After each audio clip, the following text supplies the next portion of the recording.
ಸಂತಾನಕ್ಕೆ ಸಮಸ್ಯೆ ಇದೆ ಅಂದರೆ ಹುತ್ತಕ್ಕೆ ಪೂಜೆ ಮಾಡಿ ಅಂತಾರೆ.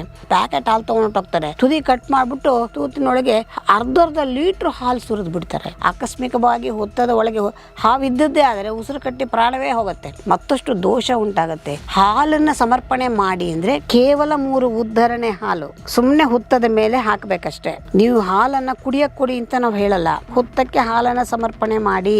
ಹುತ್ತಕ್ಕೆ ಯಾಕೆ ಹಾಲು ಹಾಕಬೇಕು? ಹುತ್ತದ ಮಣ್ಣಿಗೆ ಹಾಲನ್ನ ಹಾಕಿದಾಗ ಅದರಲ್ಲಿ ಹುತ್ತದ ಬಾಯಿ ಮುಖಾಂತರ ಹಾವು ಓಡಾಡ್ತಾ ಇರುತ್ತೆ. ಅದು ಓಡಾಡಿದಾಗ ಅದರ ಚರ್ಮದಲ್ಲಿರ್ತಕ್ಕಂತಹ ಕೆಲವು ಅಂಶ ಆ ಮಣ್ಣಿನಲ್ಲಿ ಸೇರ್ಪಡೆಯಾಗಿರುತ್ತೆ. ಈ ಹಾಲು ಅದರ ಮೇಲೆ ಬಿದ್ದಾಗ ಅದರಿಂದ ಒಂದು ರೀತಿಯ ಪರಿಮಳ ಹೊರಕ್ಕೆ ಬರುತ್ತೆ. ಆ ಹಾಲು ಹಾಕಿ ಪ್ರದಕ್ಷಿಣೆ ಮಾಡಿ ಅಂತ ಹೇಳಿರ್ತಾರೆ.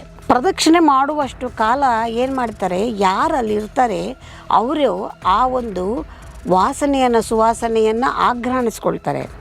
ಆಘ್ರಾಣಿಸ್ಕೊಂಡಾಗ ಅವರಿಗೆ ಅಕಸ್ಮಾತ್ ಸಂತಾನಕ್ಕೆ ಸಮಸ್ಯೆ ಇದೆ ಅಂದರೆ ಹುತ್ತಕ್ಕೆ ಪೂಜೆ ಮಾಡಿ ಅಂತಾರೆ. ಆವಾಗ ಆಘ್ರಾಣಿಸ್ಕೊಂಡಾಗ ಏನಾಗುತ್ತೆ, ಗರ್ಭಕೋಶದಲ್ಲಿರ್ತಕ್ಕಂತಹ ಸಮಸ್ಯೆಗಳು ಪರಿಹಾರವಾಗುತ್ತೆ. ಇದು ವೈಜ್ಞಾನಿಕವಾಗಿರ್ತಕ್ಕಂಥದ್ದು.